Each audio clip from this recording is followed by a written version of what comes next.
The gunshot shattered the morning stillness of Promise Creek, Wyoming Territory, 1878, and Willa Blackwood knew before she reached the mining shaft that Thomas was dead. The crowd had already gathered, men removing their hats as she approached, women crossing themselves and whispering behind weathered hands. It was the third time death had visited Willa, and as she fell to her knees beside her husband's broken body crushed beneath collapsed timbers, she heard the whispers begin. The cursed widow strikes again. At 24, Willa had buried 2 husbands in 5 years. First Daniel, thrown from his horse during a thunderstorm just months after their wedding. Then Michael, who'd succumbed to fever after a winter hunt. Now Thomas, her quietest love, lay still before her, his mining dreams extinguished like a candle snuffed by an errant breeze. 3 men dead, someone muttered. That woman's bad luck follows like a shadow. Willa couldn't bring herself to look at the faces surrounding her. Instead, she focused on Thomas's hand, callous from work yet always gentle when it held hers. She squeezed it one last time before the undertaker gently pulled her away. "I'll take good care of him, Mrs. Blackwood," Mr. Peterson said quietly, the only person who dared address her directly. The journey back to her cabin at the edge of town felt endless. Women ushered their children inside as she passed. Men tipped their hats but averted their eyes. The whispers trailed her like tumbleweeds. "Cursed. Brings death. Beware." Willa had once been Promise Creek's cherished daughter, the schoolmaster's only child with her mother's golden hair and a smile that brought sunshine to the harshest winter days. Now she was its pariah, a woman to be feared and avoided. That night, as she sat alone on her porch watching the sun sink behind the distant mountains, Willa made her decision. Promise Creek had become a prison of whispers and suspicion. By morning, she would be gone. Dawn had barely broken when Willa loaded her wagon with everything she could carry. She'd sold Thomas's mining equipment to Mr. Peterson for a fraction of its worth, but it gave her enough coins to start somewhere new. The town was still sleeping as she clicked to her mare and rolled away from the only home she'd ever known, her parents' graves, and the 3 wooden crosses that marked her brief attempts at happiness. The open Wyoming prairie stretched before her, golden in the early light. Willa had heard of a growing settlement called Redemption Springs some 70 miles west. Perhaps there, where no one knew her name or her history, she might shed the mantle of the cursed widow. 3 days into her journey, the wheel of her wagon broke on a rutted trail. The crack of splintering wood echoed across the empty landscape as the wagon listed dangerously to one side. Willa managed to unhitch her horse before the wagon settled awkwardly, its contents shifting and tumbling. "Just my luck," she muttered, surveying the damage. The broken wheel would need more than simple repairs. Looking around, she saw nothing but rolling hills and scrubby sagebrush. The nearest town was at least a day's ride, and nightfall approached quickly. Willa made camp as best she could, building a small fire and creating a makeshift shelter using the undamaged portion of the wagon and a tarp. As darkness fell, she huddled beneath her blankets, clutching her father's old pistol. The night sounds of the prairie coyotes calling in the distance, the whisper of wind through the grass kept her alert and anxious. Morning brought no relief. After a cold breakfast of hardtack and dried beef, Willa was considering her limited options when the sound of approaching hoofbeats made her reach for her pistol. A lone rider appeared on the horizon, silhouetted against the rising sun. As he drew closer, Willa could make out a tall figure on a chestnut horse. Her grip tightened on the pistol. "Hello, the camp!" a deep voice called out as the rider approached. "Need some help?" The stranger reined his horse to a stop at a respectful distance. He was broad-shouldered and tan, with dark hair beneath a well-worn hat.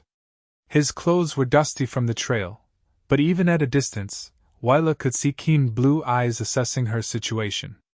"Wheel broke," she said simply, not lowering her pistol. "I can handle it." The man dismounted with easy grace, keeping his hands visible. "Name's Luke Callahan, madam. I don't mean any harm. That's a bad break you've got there, and it looks like you're a fair piece from anywhere." Willa hesitated, then slowly lowered her weapon. Willa Smith, she said, choosing her mother's maiden name. Heading to Redemption Springs. Luke nodded, approaching the wagon to examine the damage. That's where I'm headed to. Been scouting grazing land for a new ranch. He knelt beside the broken wheel, running his hands over the splintered wood. This can't be fixed here. You'll need a wheelwright. I figured as much, Willa said, watching him carefully. Luke straightened, dusting off his hands. There's a trading post about 10 miles northwest of here. Fellow named Jeffries runs it. He's got tools, might be able to help. He glanced at her horse. Can't carry all your belongings, though. Willa looked at her possessions, her entire life packed into crates and trunks. I'm not leaving them behind. Didn't suggest you should. Luke's voice was calm, matter of fact. I can help you cache most of it here, hidden like. We'll take what you need most to the trading post, get supplies, and come back with proper tools. Suspicion battled with practicality in Willa's mind. She'd learned to be wary of helpful strangers, especially men who seemed too eager to assist a woman alone. But Luke Callahan maintained a respectful distance, and his practical assessment of her situation offered no alternative. Why would you help me? She asked bluntly. A smile touched his lips, crinkling the corners of his eyes. My ma raised me to never pass by someone in need, especially not out here. The prairie doesn't forgive the unprepared. By midday, they had carefully hidden most of Willa's possessions beneath tarps and brush. With essential items packed onto her horse and Luke's, they set off toward the trading post. Willa rode alongside Luke rather than behind him, keeping her pistol accessible in her saddlebag. Been traveling long? Luke asked as they rode. Long enough. Willa replied, unwilling to share her story. Luke nodded, seeming to understand her reticence. Redemption Springs is growing fast. Good place for new beginnings, they say. That's what I'm counting on, Willa said softly. They reached Jeffries' trading post by late afternoon, a sturdy log building with a corral and several outbuildings nestled in a small valley. An older man with a graying beard emerged as they approached. Luke Callahan, he called. Thought you'd be halfway to Redemption Springs by now. Got delayed helping this lady, Luke replied, dismounting.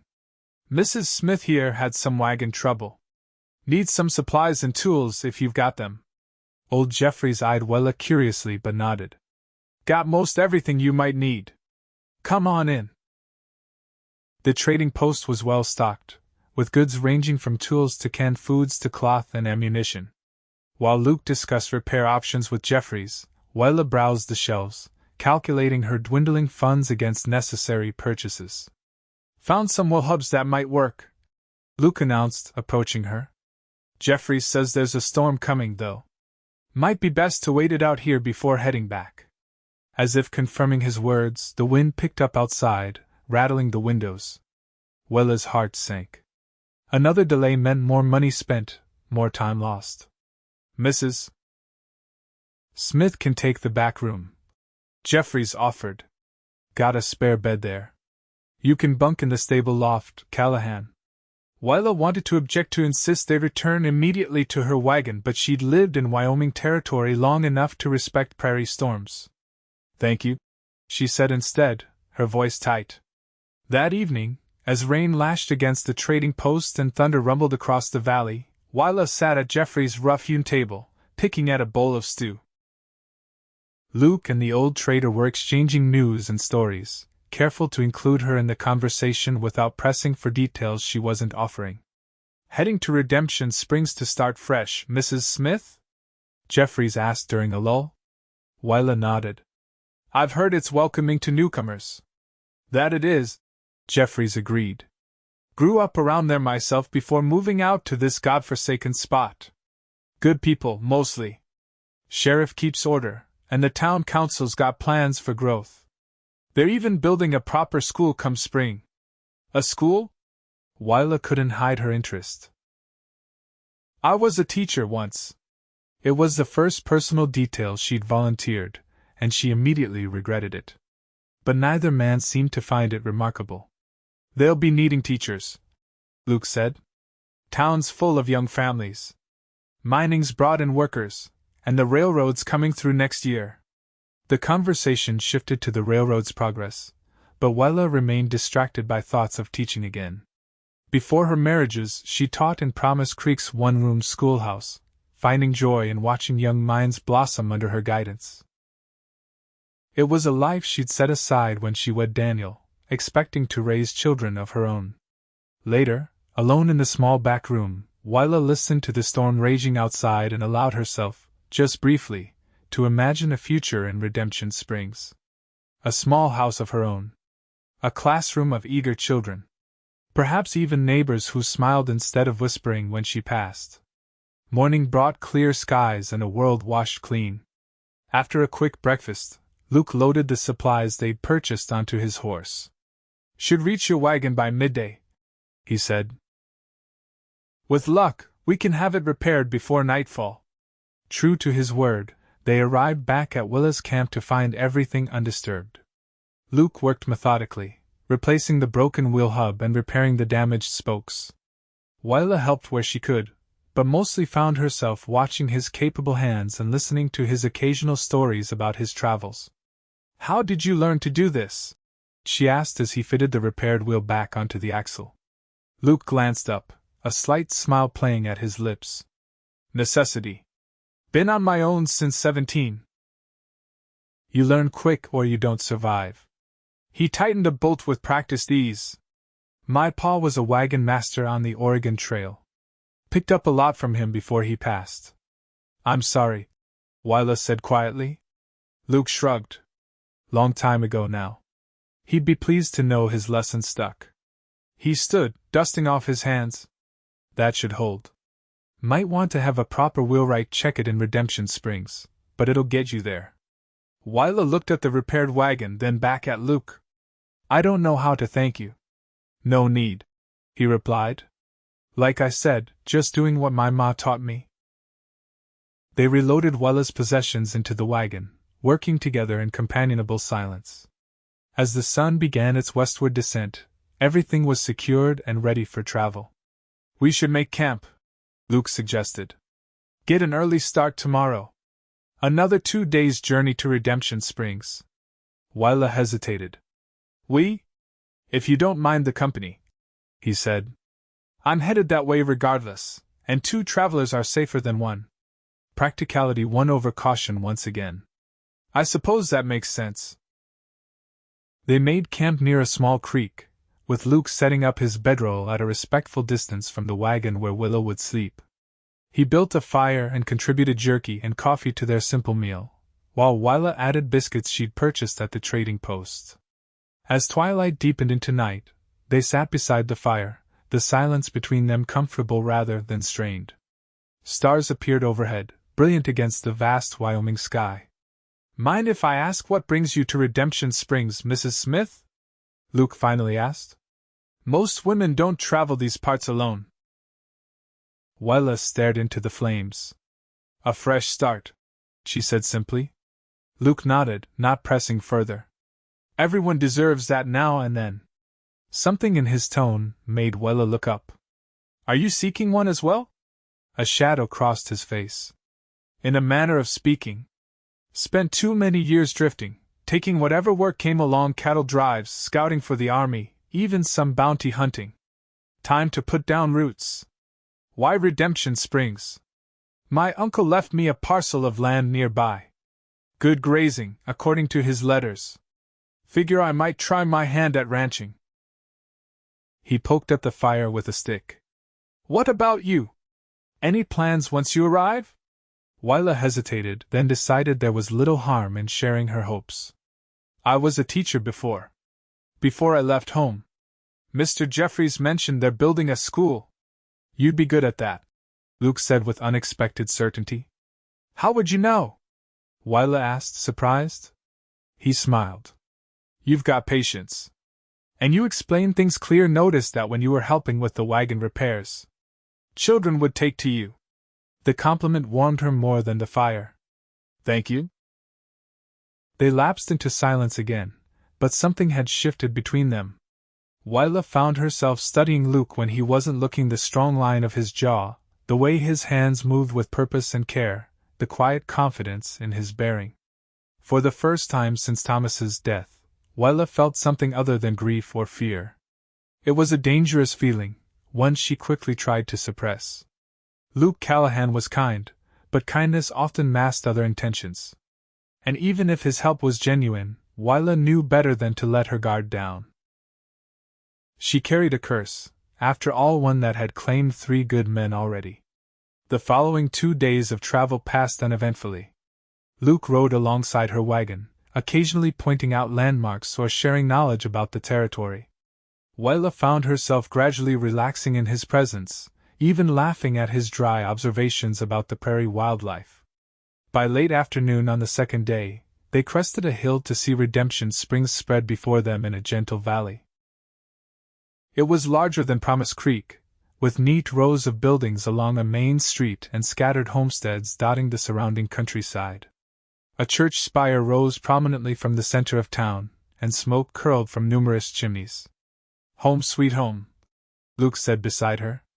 "Or it will be, once I get my ranch built up." Willa felt a flutter of anxiety. The town represented her hopes for anonymity and a fresh start, but now that it lay before her, she wondered if she was merely carrying her curse to new victims. "You all right?" Luke asked, noticing her silence. "Just tired," she replied, forcing a smile. "It's been a long journey." They rode into town as sunset painted the buildings in golden light. The main street bustled with activity, shopkeepers closing up for the day, miners heading toward the saloon, women gathering at the general store. "Let's get you settled at the boarding house," Luke suggested. "Mrs. Holloway runs a decent place, clean and respectable. Then perhaps dinner at the cafe?" Willa nodded, suddenly overwhelmed by the noise and activity after days on the quiet prairie. Luke seemed to sense her discomfort and led the way efficiently through town, drawing little attention despite the curiosity their arrival naturally sparked. Mrs. Holloway, a plump, no-nonsense woman in her 50s, greeted them at the boarding house door. "Mr. Callahan, back from your scouting trip, I see. And who might this be?" "Mrs. Willa Smith," Luke introduced. "Looking for accommodations while she gets settled in town." Mrs. Holloway's shrewd eyes assessed Willa quickly. "We've got a nice room on the second floor, faces east for the morning light. $3 a week, includes breakfast and supper." "That will be fine," Willa said, calculating how long her remaining funds would last at that rate. After settling her belongings in the simple but clean room, Willa rejoined Luke downstairs. They walked to Miller's Cafe, a cozy establishment already filled with the town's residents enjoying evening meals. Conversations paused briefly as they entered, curious glances aimed their way, before resuming with added whispers. Willa felt her skin prickle with familiar discomfort. "Don't mind them," Luke said quietly as they took a table near the window. "New faces are always interesting in small towns. They'll find something else to gossip about by tomorrow."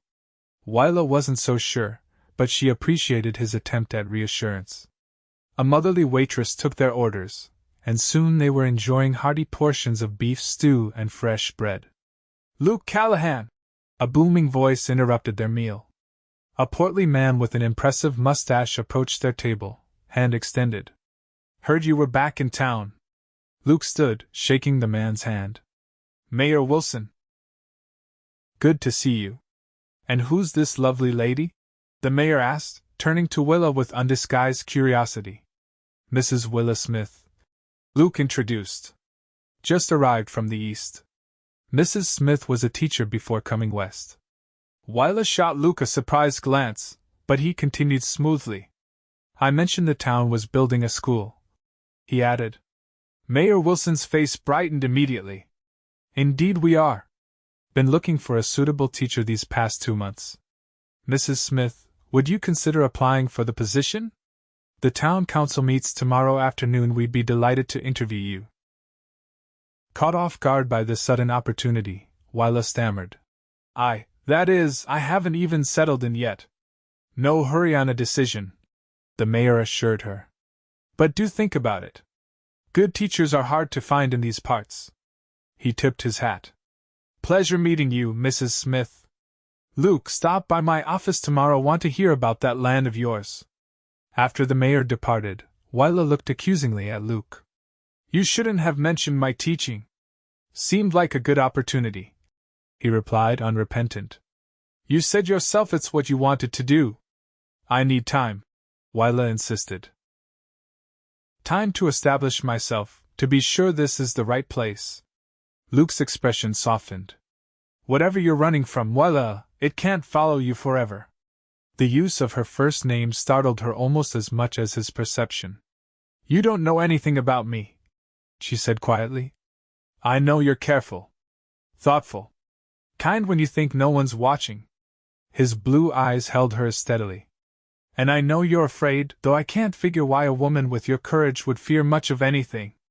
Willa looked away, unable to hold his gaze. There are things about me you wouldn't understand. Try me, he said simply. But Willa couldn't bring herself to speak the truth, to tell him about the whispers that followed her in Promise Creek, about the 3 graves she'd left behind. Instead, she changed the subject. Tell me about your ranch plans. Luke allowed the diversion, describing the land his uncle had left him and his ideas for building a cattle operation.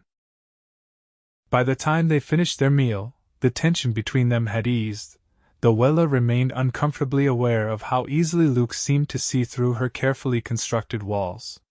He walked her back to the boarding house as evening settled over Redemption Springs. Lanterns glowed in windows, and piano music drifted from the saloon down the street. Think about the teaching position, Luke said as they paused on the boarding house porch. You'd be good for this town.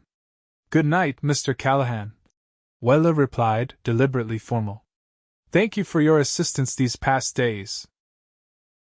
A slight smile tugged at his lips. Back to Mr. Callahan, is it? Very well, Mrs. Smith. Sleep well. He tipped his hat and turned to leave. Luke, she called softly, surprising herself. When he turned back, she added, Thank you? Truly. His smile widened. You're welcome, Willa. Truly. Willa spent a restless night, torn between the unexpected opportunity to teach again and the fear of what might happen if she stayed in Redemption Springs. By morning, she decided to at least explore the possibility while keeping her guard up and her past hidden. After breakfast, she ventured into town to familiarize herself with its layout. Redemption Springs was indeed larger and more prosperous than Promise Creek, with a busy general store, a bank, 2 saloons, a hotel, several specialty shops, and a doctor's office. Construction materials piled near the town square marked the future school's site.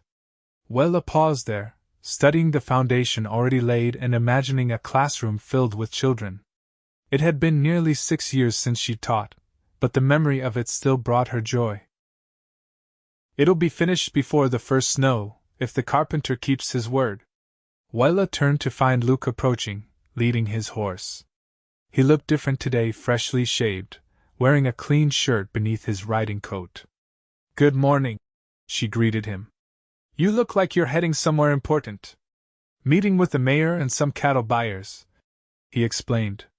Business discussions. He nodded toward the school site. Thinking about the position? Just curious, Willa hedged. It would be premature to consider it before meeting the town council. Luke's eyes crinkled with amusement. So you are considering it? Willa found herself smiling despite her determination to remain distant. Perhaps. What brings you into town so early? Looking for you, actually, he admitted. Thought you might like to see my land tomorrow. It's about 5 miles outside town. Good day trip. Could pack a picnic. The invitation caught Willa off guard. It sounded dangerously like a courtship gesture, something she'd sworn to avoid. Yet the thought of spending more time with Luke was undeniably appealing. I'm not sure that would be appropriate, she said carefully. Luke nodded, accepting her reluctance without argument. Just thought you might like to see more of the area while deciding whether to stay. He adjusted his hat. Offer stands if you change your mind. I'll be around town today if you need anything. As he walked away, Willa felt a confusing mixture of relief and disappointment. Luke Callahan was unlike any man she'd known, direct yet respectful, helpful without being overbearing. In another life, she might have welcomed his interest.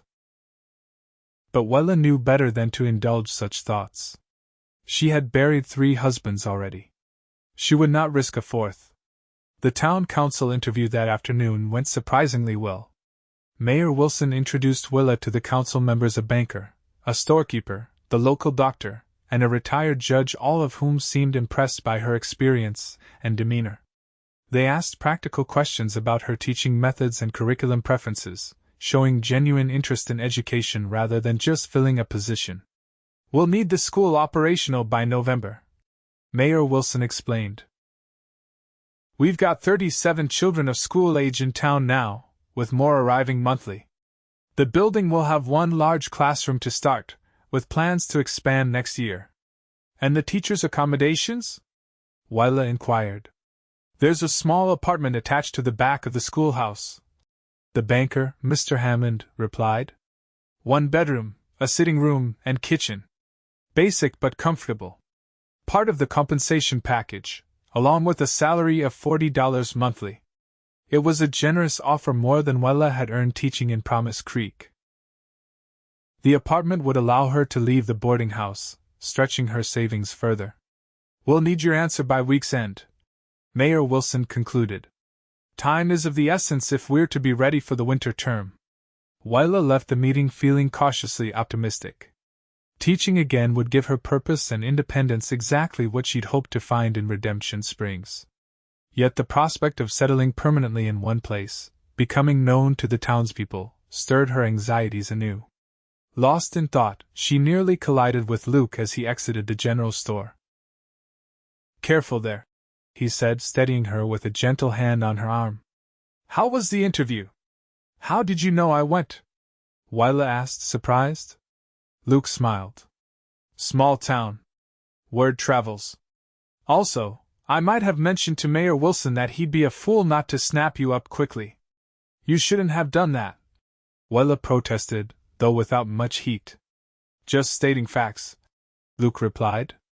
"Did they offer you the position?" Willa nodded reluctantly. "I have until the end of the week to decide." "That's wonderful news," Luke said sincerely. "Celebrate with dinner?" The hotel restaurant is a step up from the cafe. Willa hesitated. Dining with Luke again would certainly fuel town gossip. Yet the thought of eating alone at the boarding house held little appeal, and she found herself wanting to share her news with someone who seemed genuinely pleased for her. "All right," she agreed. "But it's not a celebration yet. I haven't accepted the position." "You will," Luke said with confidence. "I've seen how you look at that schoolhouse." The hotel restaurant was indeed more elegant than the cafe, with tablecloths and proper place settings. Several diners glanced their way as they entered, and Willa was acutely aware of the whispers that followed. For a moment, she was back in Promise Creek, feeling the weight of suspicious stares. Luke, noticing her discomfort, led her to a corner table that offered some privacy. "Ignore them," he advised quietly.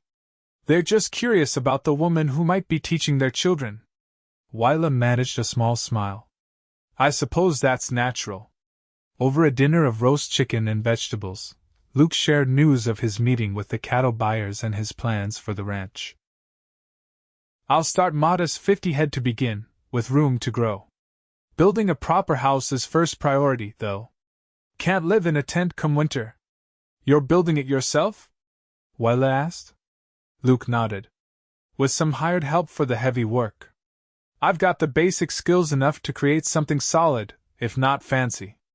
"It sounds like a tremendous undertaking for one man," Willa observed. "Most worthwhile things are," Luke replied. "What about you? Will you take the teaching position?" Willa twirled her fork thoughtfully. "It's tempting. The salary is good, and the apartment would give me independence. But, Luke prompted when she trailed off. Willa struggled to articulate her fears without revealing too much. I left my previous home for a reason. I'm not sure I'm ready to establish myself so permanently here. What are you afraid of, Willa? Luke asked gently. Whatever it is, it's eating at you. She met his gaze, struck by the genuine concern there. For a brief, wild moment, she considered telling him everything about Daniel, Michael, and Thomas, about the whispers and accusations, about the name that followed her like a shadow, the cursed widow. Instead, she said, I'm afraid of making another mistake. Of choosing wrong and having to start over again. Luke considered this. That's a reasonable fear. But sometimes not choosing is the biggest mistake of all. He reached across the table, his fingers stopping just short of hers. Take the job, Willa. Give Redemption Springs a chance. If it doesn't work out, you can always move on. But at least you'll know you tried. His words resonated with an unexpected truth. Willa had come to Redemption Springs seeking a fresh start, yet she was allowing her past to dictate her future. Perhaps you're right, she conceded. I'll think about it. After dinner, they walked slowly back toward the boarding house. The night was clear, with stars scattered like diamonds across the velvet sky. Main Street was quiet now, most businesses closed for the evening. Still considering my invitation to see the ranch tomorrow? Luke asked as they approached Mrs. Holloway's establishment. Willa surprised herself by saying, Yes, I think I'd like that. Luke's smile was warm in the lamplight. I'll come by around 9 with the horses. I can bring some food for a picnic, Willa offered. Deal, Luke agreed. He hesitated, then added, I enjoy your company, Willa Smith. More than I expected to enjoy anyone's in a long while. The simple honesty of his statement touched her. I enjoy yours too, she admitted softly. Good night, Luke. Good night, Willa. Morning brought clear skies and mild temperatures, perfect weather for a ride into the countryside. Willa dressed carefully in her most practical skirt and a sturdy blouse, packing bread, cheese, and apples purchased from Mrs. Holloway's kitchen into a small basket. Luke arrived punctually with 2 horses, his chestnut gelding and a gentle-looking bay mare. This is Daisy, he introduced, patting the mare's neck. Borrowed her from the livery. She's steady and sweet-tempered. The ride out of town was pleasant, with Luke pointing out landmarks and sharing stories of the area's history. As they left the settled parts of Redemption Springs behind, the landscape opened into rolling grasslands dotted with stands of cottonwood and pine. Most of this is open range, Luke explained. But homesteaders are staking claims fast. In 5 years, it'll all be fenced and farmed. Do you mind that change? Willa asked, curious about his perspective. Luke considered the question seriously. Progress has its place. Can't stop it, in any case. But I do think something valuable is lost when every acre gets penned in and plowed under. He gestured toward the distant mountains. Some places should stay wild. After an hour's ride, they crested a gentle hill, and Luke reined his horse to a stop. There it is, he said with quiet pride. Callahan Land. Below them stretched a picturesque valley with a clear stream winding through its center. Meadows of grass rippled in the breeze, and pine forests covered the higher elevations to the west. Near the stream stood the remains of a small cabin, little more than a stone chimney, and some weathered logs now. It's beautiful, Willa said sincerely. My uncle chose well, Luke agreed. Come on, I'll show you where I'm planning to build. They rode down into the valley, dismounting near the stream. Luke secured the horses where they could drink and graze, then led Willa to a flat area overlooking the water. The house will stand here, he explained, gesturing to encompass the space. Big enough for a family someday, with a view of the whole valley. Barn and corrals down by those cottonwoods. As he described his vision, Willa could almost see the ranch taking shape, the sturdy house with a wide porch, smoke curling from the chimney, children playing in the yard. It was a compelling picture of the future, one that stirred a longing she tried to suppress. You've thought it all through, she observed. Had plenty of time on the trail, Luke replied. Been drifting too long. Ready to build something that lasts. He glanced at her, then away. Something worth coming home to. They spread a blanket near the stream for their picnic, sharing the food Willa had brought along with coffee Luke prepared over a small fire. The conversation flowed easily between them, touching on books they'd read, places they'd seen, and their hopes for Redemption Spring's future. "Tell me about your family," Luke said as they finished eating. "You mentioned you were a schoolmaster's daughter?" Willa nodded, deciding there was little harm in sharing some of her past. "My father taught in Promise Creek for 30 years. My mother helped with the younger children until she passed when I was 16. I took over her duties then, and eventually became the teacher when father retired." "Promise Creek," Luke repeated thoughtfully. "That's over near Laramie, isn't it?" Willa tensed, realizing her mistake in naming her hometown. "Yes, small settlement.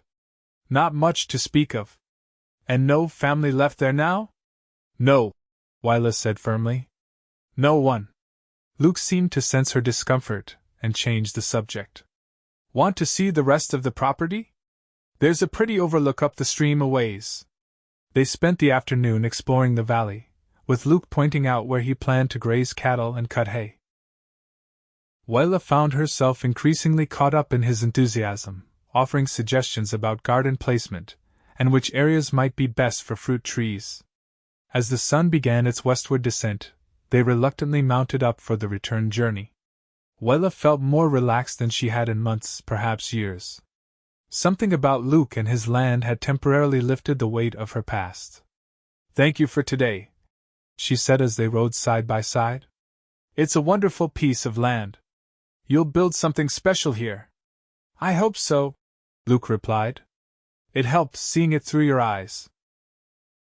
He hesitated, then added, "You're welcome here any time, Willa. Whether you take the teaching job or not." The sincerity in his voice touched her deeply. "You hardly know me," she reminded him gently. "I know enough," he said simply. Back in town, Luke accompanied Willa to the boarding house steps. Before she could say goodnight, he asked, "Will you be at the town social on Saturday?" "It's at the church hall, nothing fancy, just music and dancing, some food." Willa hesitated. A social meant meeting more townspeople, becoming more established in Redemption Springs. Yet after today, the prospect seemed less frightening than before. "I might," she said, "if I decide to take the teaching position." Luke smiled. "I hope you will. Both, that is." He tipped his hat. "Good night, Willa." That night, Willa made her decision. The next morning, she visited Mayor Wilson's office and formally accepted the teaching position. The news spread quickly through town, and by afternoon, several mothers had approached her on the street to introduce themselves and their children. The days that followed were busy with preparations. Willa reviewed the books the town council had acquired for the school, helped finalize furnishing plans for the classroom, and began drafting lessons. Though the school building wouldn't be ready for several weeks, her purpose and place in Redemption Springs were taking shape. Luke stopped by the boarding house daily, sometimes just briefly to share news of his ranch progress, other times to escort her to dinner or for walks around town. Willa found herself looking forward to these encounters, even as she maintained a careful emotional distance. Saturday arrived with perfect autumn weather. Willa spent extra time on her appearance, selecting her best dress, a deep blue that complemented her golden hair, and arranging her locks in a becoming style. She told herself it was simply appropriate to look her best as the town's new teacher, but she couldn't deny the flutter of anticipation at the thought of seeing Luke at the social. The church hall was transformed for the evening, with lanterns strung overhead, tables laden with food along one wall, and chairs arranged to create space for dancing. Nearly everyone in Redemption Springs seemed to be in attendance, from the youngest children to the oldest residents. Willa entered alone, immediately feeling dozens of eyes turn her way. But these glances held curiosity and welcome rather than suspicion. Mayor Wilson quickly approached, introducing her to his wife and then to a succession of townspeople whose names Willa struggled to remember. She was deep in conversation with the doctor's wife about childhood illnesses when Luke appeared at her side. He looked different in his Sunday best, a dark suit that emphasized his broad shoulders, his hair neatly combed, boots polished to a shine. "You look beautiful," he said simply, his eyes appreciative but respectful. "Thank you," Willa replied, feeling a blush warm her cheeks. "You clean up rather well yourself." The small band of fiddle, guitar, and piano struck up a lively tune, and couples began moving to the dance floor. Luke extended his hand. "May I have this dance, Miss Smith?" "It's Mrs." She corrected automatically, then wished she hadn't when she saw the question in his eyes. "Mrs. Smith," he amended. "The dance?" Willa placed her hand in his. "I'd be delighted." Luke proved to be a capable dancer, guiding her smoothly through the steps of a reel and then a waltz. Willa hadn't danced since before Thomas's death, and she'd forgotten the simple joy of moving in harmony with a partner. "You're good at this," she commented as they circled the floor. "Surprised?" Luke asked with a grin. "A little," she admitted. "You don't seem the ballroom type." "My mother insisted all her boys learn to dance properly," he explained. "Said a man who can dance will never want for female company." "She was wise," Willa said, smiling. They danced several more times throughout the evening, with breaks to sample the food and mingle with the townspeople. Willa found herself genuinely enjoying the social atmosphere, the easy conversations, and the sense of community that permeated the gathering. As the evening wound down, Luke suggested they step outside for some fresh air. The night was cool but not cold, with a half-moon providing gentle illumination. "Enjoying yourself?" he asked as they strolled away from the church hall. "More than I expected to," Willa admitted. "Everyone has been very welcoming." "They're good people," Luke said. "Not perfect but decent. The kind who look out for their neighbors." They walked in comfortable silence for a few moments before Luke spoke again. "I've been thinking about what you said the other day about being afraid of making another mistake, of choosing wrong." Willa tensed slightly. "Yes? We all carry that fear," he said thoughtfully. "Anyone who's lived long enough has regrets, paths not taken or taken wrongly. But I've been watching you these past days, seeing how you've started building a place for yourself here. You're good at it, connecting with people, making plans, looking forward."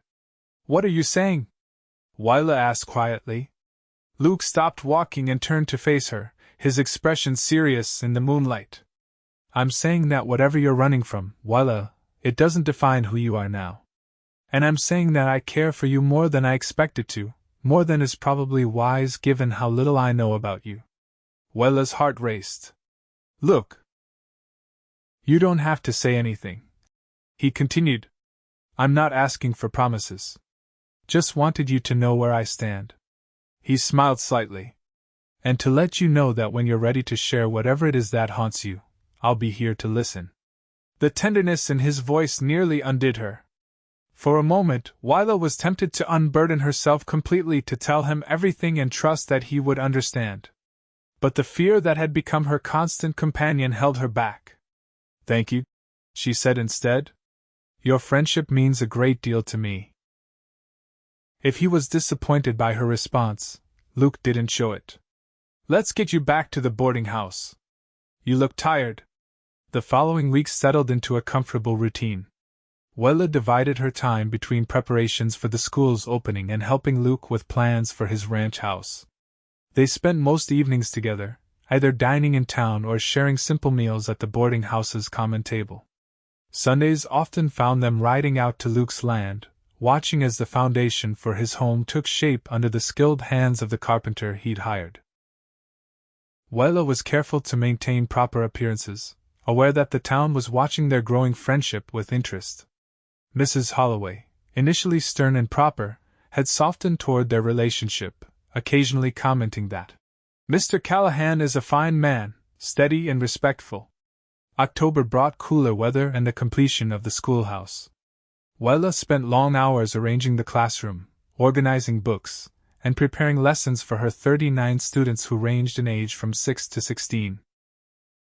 The attached apartment was small but well constructed, with new furniture provided by the town council. The day before school was to begin, Luke helped Willa move her belongings from the boarding house to her new home. "It suits you," he observed as she arranged her books on the shelf beside the small fireplace. "A place of your own." Willa smiled, looking around the cozy sitting room. "It does feel right." She hesitated, then added, "I'm nervous about tomorrow.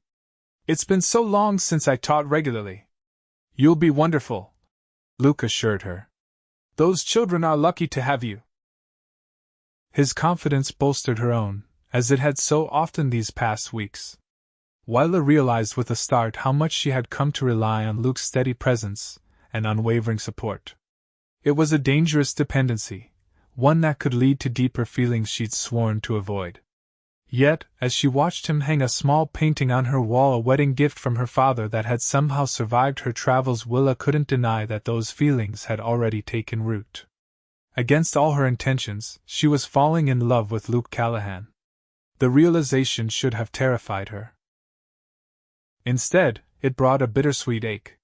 She cared too much for Luke to risk his life by allowing their relationship to deepen further. "Everything all right?" Luke asked, noticing her sudden silence. Willa forced a smile. "Just thinking about tomorrow. There's still so much to prepare." Luke nodded, though his eyes suggested he didn't quite believe her. "I should go, then. Let you finish settling in." He moved toward the door but paused with his hand on the latch. "I'm proud of you, Willa. For taking this chance, for building this new life." After he left, Willa sat alone by the window, watching darkness fall over Redemption Springs. She had indeed built the beginnings of a new life here, a good life with purpose and connection. The townspeople had accepted her readily, especially as Luke's frequent companion. No one whispered cursed when she passed, no one crossed the street to avoid her shadow. But how long would that last if she allowed herself to love again? How long before tragedy struck, as it always did?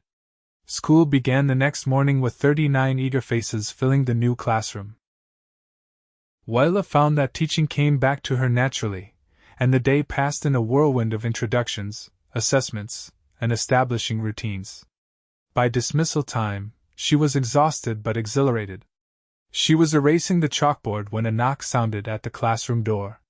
Luke stood there, hat in hand, a bouquet of late wildflowers in his other. "Thought your first day deserved a celebration," he said, offering the flowers. "How did it go?" Willa accepted the bouquet, touched by his thoughtfulness. "Wonderfully. They're bright children, most of them. Eager to learn. Their teacher looks happy," Luke observed, studying her face. "I am," Willa admitted. "Happier than I've been in a very long time." Something in her tone made Luke step closer. "But," Willa sighed, arranging the flowers in a jar of water to avoid his gaze. "There's no but, Luke. I'm grateful for this opportunity, for the welcome I've received here. For your friendship." "Is that all it is between us, Willa? Friendship?" His voice was gentle but persistent.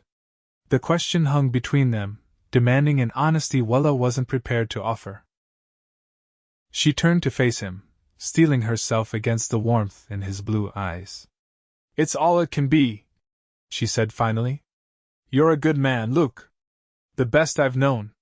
But there are reasons, important reasons, why I can't offer more than friendship." Luke studied her face. "These reasons, do they have anything to do with why you left Promise Creek? Why you call yourself Smith when I'd wager that's not your name?" Willa felt the blood drain from her face. "What do you mean?" "I travel through Promise Creek regularly on cattle drives," Luke said quietly. "Never met a schoolmaster named Smith there, nor his daughter. But I have heard whispers about a woman who buried 3 husbands in 5 years. They called her." "Stop," Willa whispered, clutching the edge of her desk for support. "Please don't." Luke moved closer, though he didn't touch her. "I'm not accusing you of anything, Willa. I'm just trying to understand." The moment she dreaded had arrived. Willa closed her eyes briefly, gathering her courage. When she spoke, her voice was steady despite the fear gripping her heart. "My name is Willa Blackwood. I was married 3 times in Promise Creek. All 3 of my husbands died accidents, illness, a mining collapse. The townspeople began calling me cursed. They said I brought death to any man foolish enough to love me. She looked directly at Luke, willing him to understand. That's why I can only offer friendship, Luke. I won't risk a 4th grave. She expected shock, perhaps disgust or fear. Instead, Luke's expression held only compassion. Do you believe it? He asked quietly. That you're cursed? The question caught her off guard. I don't know. 3 husbands, Luke. All good men. All dead before their time. Tragedy happens? Luke said gently. It doesn't mean you caused it. The entire town of Promise Creek believed otherwise. Willa countered. They crossed themselves when I passed. Mothers pulled their children away. Men wouldn't meet my eyes. People fear what they don't understand. Luke replied. Death makes us all uneasy, makes us look for reasons, for someone to blame. He reached out slowly, as if approaching a frightened animal, and took her hand. But I don't believe in curses, Willa. I believe in bad luck and good, in choices and consequences. And I believe in you. His touch was warm, steady like the man himself. Willa wanted desperately to believe him, to accept the comfort he offered. But the fear that had become her constant companion wasn't so easily dismissed. You can know that, she whispered. None of us can. And I couldn't bear it if something happened to you because of me. Luke's fingers tightened around hers. Nothing's going to happen to me. You can't promise that. Willa insisted. No, he agreed. No one can. Life comes with no guarantees, Willa. Not for any of us. His free hand gently tilted her chin up until she met his gaze. But living in fear of what might happen isn't really living at all. The truth of his words resonated deep within her. She had come to Redemption Springs seeking a new start, yet she was still allowing the shadows of Promise Creek to dictate her choices. I need time, she said finally. Time to think. Luke nodded, releasing her hand. Take all the time you need. I'm not going anywhere. He moved toward the door, pausing to add. For what it's worth, I don't see a cursed woman when I look at you, Willa Blackwood. I see a blessing to this town, to those children, and especially to me. After he left, Willa sat at her desk for a long time, his words echoing in her mind. A blessing, not a curse. Was it possible? Could she trust Luke's faith in her over the whispers that had followed her from Promise Creek? The next few weeks were busy with school duties and community activities. Luke respected Willa's request for time, maintaining their friendship while refraining from any romantic overtures. They still saw each other almost daily. Luke often walked her home from school or invited her to dinner, but a careful distance remained between them. November brought the first snowfall and the near completion of Luke's ranch house. On a crisp Saturday, he invited Willa to see the progress. It's almost ready for furniture, he explained as they rode through the light snow covering his land.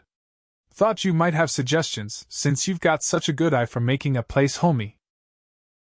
The house was indeed impressive, a solid 2-story structure of timber and stone, with large windows overlooking the valley and a wide porch wrapping around 3 sides.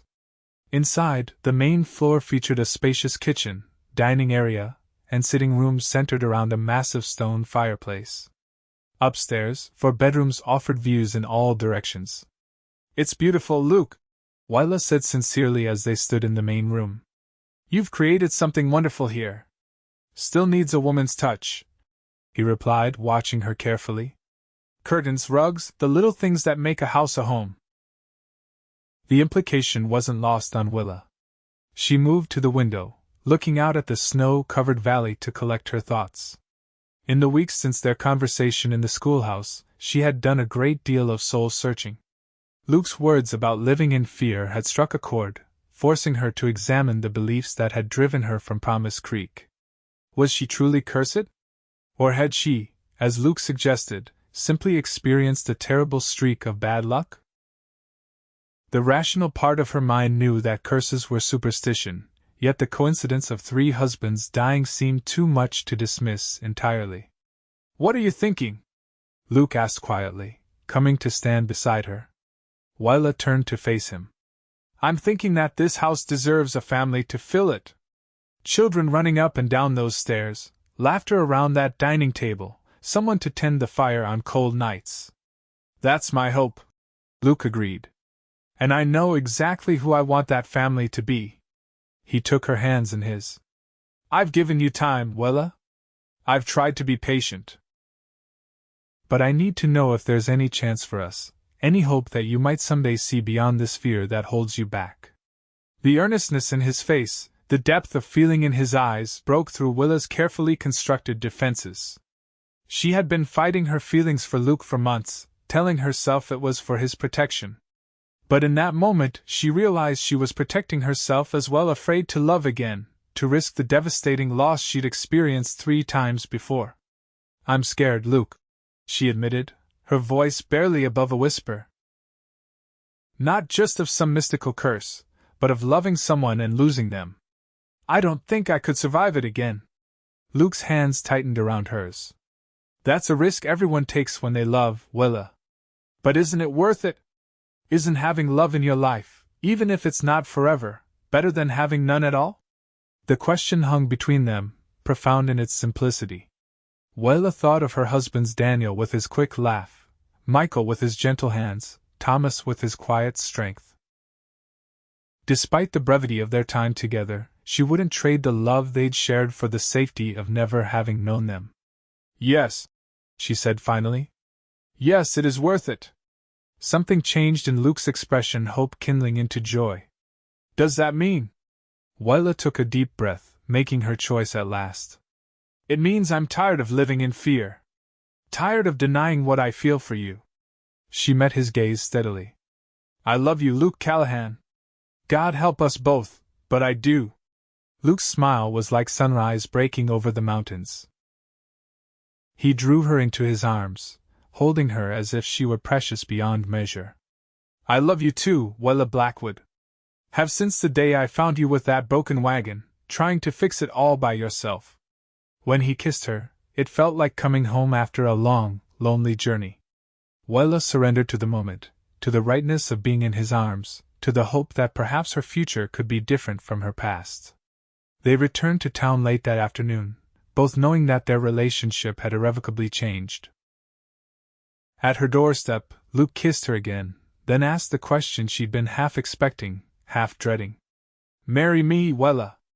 Be my wife, my partner in building that ranch, in creating the family that house deserves. Despite her newfound resolve to embrace love rather than fear it, Willa couldn't quite bring herself to say yes immediately. Ask me again at Christmas, she said instead. Give me a little more time to be sure not of my feelings for you, but of myself. Luke nodded, understanding in his eyes. Christmas it is. And Willa? Whatever your answer then, know that I see you as a blessing in my life. Always have, always will. Word of their courtship spread quickly through Redemption Springs. To Willa's relief, the response was overwhelmingly positive. Mrs. Holloway declared them perfectly suited, while Mayor Wilson jovially claimed credit for bringing them together. The children at school giggled when Luke came to walk her home, but their teasing was good-natured rather than malicious. As Christmas approached, Willa found her remaining doubts fading. Luke had become essential to her happiness, his steady presence a counterbalance to the fears that occasionally still surfaced. They spent every available moment together, planning for the future while deepening their understanding of each other's past.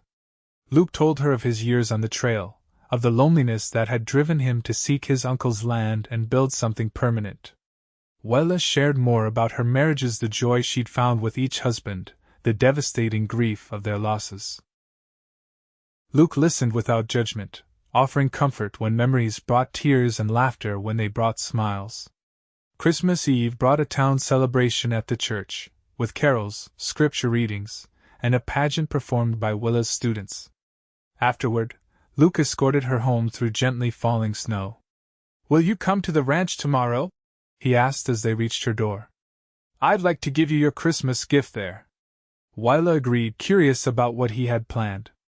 They parted with a lingering kiss, both aware that tomorrow might bring a new chapter in their story. Christmas morning dawned clear and cold, the world transformed into a glistening white wonderland. Luke arrived at Willa's apartment early, his eyes bright with anticipation. "Merry Christmas," he greeted her, presenting a small wrapped package. Willa opened it to find a delicate silver locket. Inside was a miniature photograph of the two of them, taken by the town photographer at the Thanksgiving celebration. "It's beautiful," she said, genuinely touched. She fastened it around her neck, then gave Luke his gift, a handcrafted leather-bound journal embossed with his initials. "For recording ranch business," she explained. "And perhaps family memories someday." The journey to the ranch was magical, with sunlight sparkling on the snow-covered landscape. As they approached the house, Willa noticed smoke rising from the chimney. "You've had visitors," she observed. Luke smiled mysteriously. "In a manner of speaking." Inside, Willa discovered the house transformed. A small Christmas tree stood in the corner of the main room, decorated with paper stars and candles. A fire crackled in the fireplace, and the dining table was set for a holiday meal. "When did you do all this?" she asked, amazed. "Had some help from friends," Luke admitted. "Wanted everything to be perfect today." He led her to the fireplace, where stockings hung from the mantel, one with an L embroidered on it, another with a W. "There's room for more," he said softly. "Many more if we're blessed." Willa turned to find Luke on one knee before her, a small box in his hand. Her heart raced as he opened it to reveal a simple gold band set with a single pearl. "Willa Blackwood," he said, his voice steady and sure. "I love you with everything I am. I don't believe in curses, but I do believe in second chances and third and fourth ones too. I believe that the past shapes us but doesn't determine our future. And I believe that you were meant to come into my life, just as I was meant to find you on that lonely trail." He took a deep breath. "Will you marry me? Will you make this house a home, share my name, and build a life with me right here in this valley?" Tears blurred Willa's vision as she looked down at the man who had changed everything, who had seen beyond her fears, to the woman beneath, who had called her blessed when others named her cursed. "Yes," she said, her voice breaking with emotion. "Yes, Luke Callahan, I will marry you." He slipped the ring onto her finger, then rose to gather her into his arms. Their kiss was a promise, a beginning, a declaration of faith in each other, and in the future they would create together. They were married on New Year's Day, 1879, in the Redemption Springs Church. The entire town turned out for the celebration, filling the small building to capacity.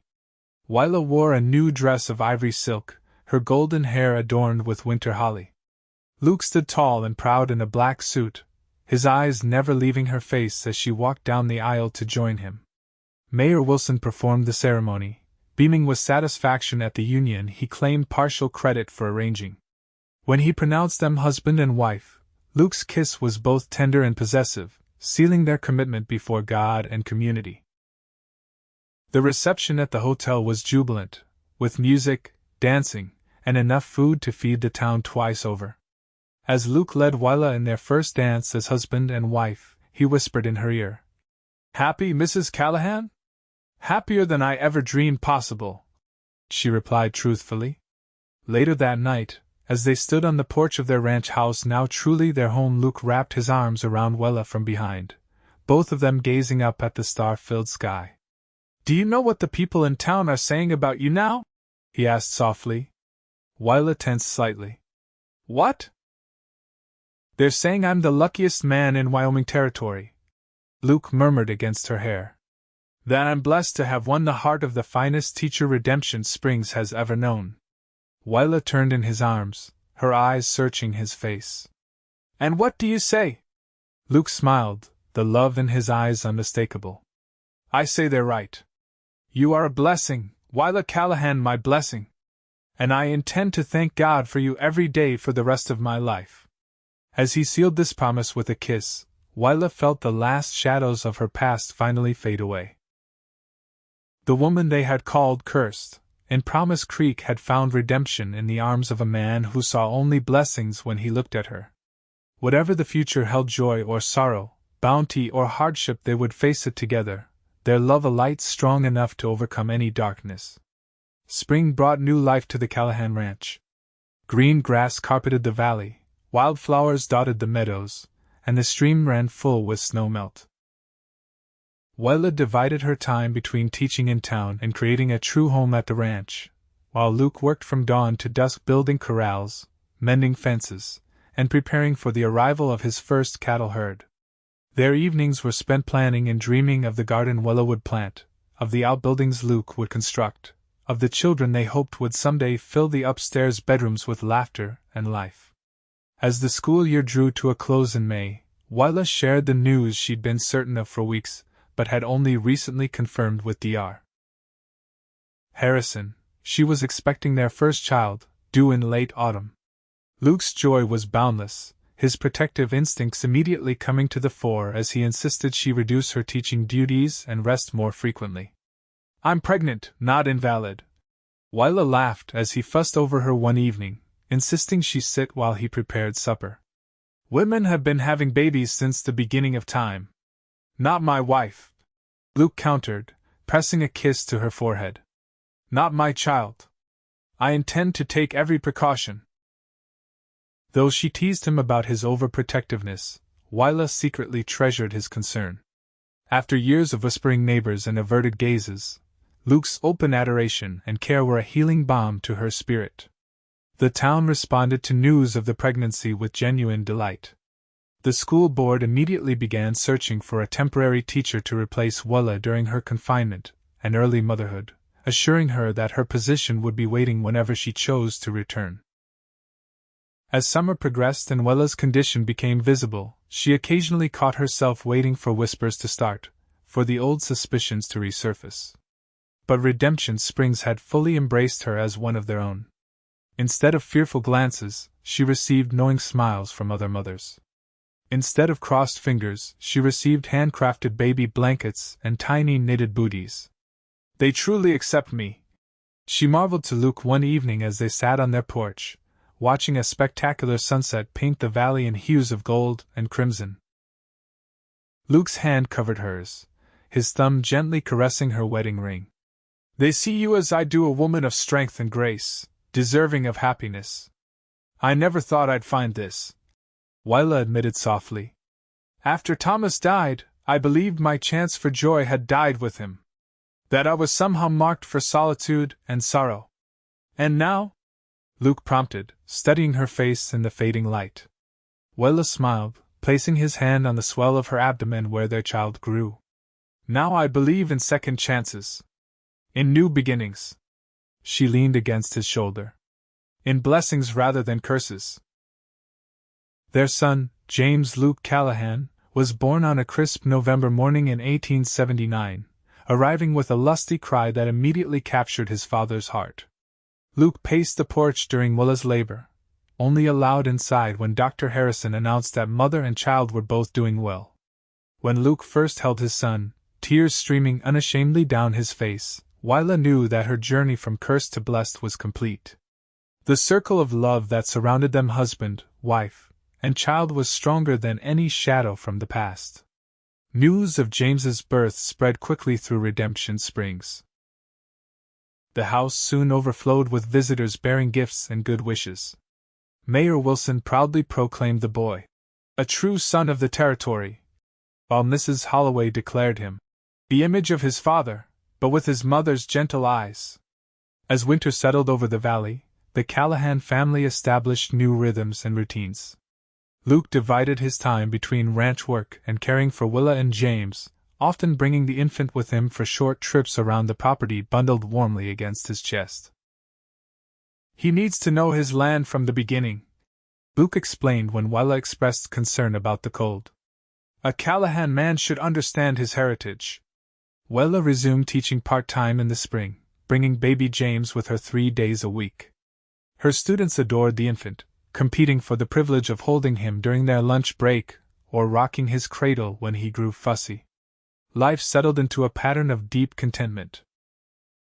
The ranch prospered under Luke's careful management, with the cattle herd growing steadily and the first calves born under the Callahan brand arriving that second spring. Willa's reputation as a teacher continued to grow, with families moving to Redemption Springs specifically so their children could attend her school. And always, at the center of everything, was the love between them, a love that had overcome fear and superstition, that had transformed a cursed widow into a blessed wife and mother. 3 years after James's birth, Willa gave birth to twin daughters, Sarah and Elizabeth. Luke's pride in his growing family was evident to everyone who encountered him, from the ranch hands he hired to the merchants in town. 5 Callahans now, he would say with satisfaction. And room for more, God willing. On a warm summer evening in 1885, as they sat on their porch watching 6-year-old James chase fireflies while the twin girls slept inside, Willa reflected on the journey that had brought her to this moment of perfect peace. "Do you ever think about Promise Creek?" Luke asked, seeming to read her thoughts as he so often did. "About the life you left behind?" Willa considered the question seriously. "Sometimes," she admitted. "Not with regret, but with perspective. I needed to leave that place to find this one. To find you." Luke's arm tightened around her shoulders. "Do you think they still tell stories about the cursed widow there?" "Probably," Willa said with a small smile. "Small towns have long memories. Perhaps we should visit someday," Luke suggested. "Show them the truth that you're the most blessed woman in Wyoming territory, with a husband who adores you and 3 beautiful children." Willa laughed softly. "Perhaps someday. But for now, this is enough." She leaned her head against his shoulder, watching their son's delighted pursuit of the glowing insects. "More than enough." Luke pressed a kiss to her temple. "Do you remember what I told you that Christmas when I proposed? That I don't believe in curses, but I do believe in second chances?" "I remember every word," Willa assured him. "I was right about the second chances," Luke said thoughtfully. "But I've come to believe there might be something to curses after all." Willa looked up at him in surprise. "What do you mean?" Luke's eyes, still as vividly blue as the day they'd met, crinkled with amusement. "I think there was a curse on you, Willa Callahan, just not the one those folks in Promise Creek believed in." "What kind of curse, then?" she asked, curious despite herself. "The kind that meant you had to lose 3 good men before you could find the one you were truly meant for," Luke replied, his voice softening. "The kind that led you away from Promise Creek and onto that lonely trail where a wandering cowboy just happened to be passing by."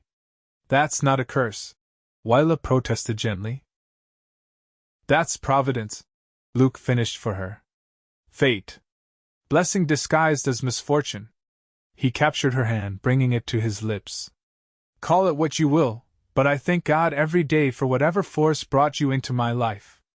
Willa's eyes filled with tears, not of sorrow, but of overwhelming gratitude for the journey that had led her to this man, this family, this life. "As do I," she whispered. "Every single day." As darkness fell over the Callahan ranch and James ran back to the porch, fireflies temporarily forgotten in favor of his father's promised bedtime story, Willa savored the moment, this perfect, ordinary moment that represented everything she had once believed impossible. They had called her cursed when her husband died. A cowboy had called her blessed. And in choosing to believe the latter rather than the former, Willa Blackwood Callahan had found not just love, but redemption, the promise of Redemption Springs fulfilled in ways she could never have imagined when she first arrived, a frightened widow with nothing but hope and determination to guide her way. That hope had not been misplaced. That determination had not been in vain. And the love she had found, a love strong enough to overcome the shadows of the past and illuminate the promise of the future, would continue to bless her all the days of her life.